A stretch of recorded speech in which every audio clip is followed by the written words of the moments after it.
হরে Krishna. Happy একাদশী। আজকে হচ্ছে ভগবান শ্রীহরির অত্যন্ত প্রিয় তিথি, হরিবাসর তিথি, মাধব তিথি, একাদশী তিথি। আজ পবিত্রা রূপিণী একাদশী এবং তার সাথে সাথে আজকে আরেকটা বিশেষ তিথি, সেটা হচ্ছে ভগবান শ্রী শ্রী রাধা কৃষ্ণের ঝুলন যাত্রা শুরু হচ্ছে আজ থেকে।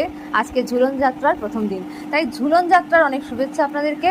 আপনারা অবশ্যই যে যেখানে আছেন নিকটবর্তী মন্দিরে গিয়ে ভগবানকে দোলনার উপরে স্থিত দর্শন করুন এবং দোলনার দড়ি টেনে ভগবানকে আনন্দ প্রদান করুন।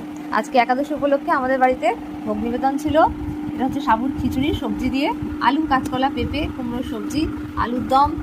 এটা হচ্ছে সাবু মাখা, সাবুর পাঁপড়, সাবুর পায়েস। এটা হচ্ছে মাখানা ড্রাই রোস্ট করা, বাদাম সেদ্ধ, সাবুর পকোড়া। এটা রয়েছে আলু, বাদাম ভাজা এবং কাঁঠাল। প্রায় কাঁঠাল শেষ হতে চলেছে, তাই বছরের শুরু শেষ সবকিছু ভগবানকে দিয়ে শুভ হবে। হ্যাপি একাদশী, হ্যাপি ঝুলন যাত্রা।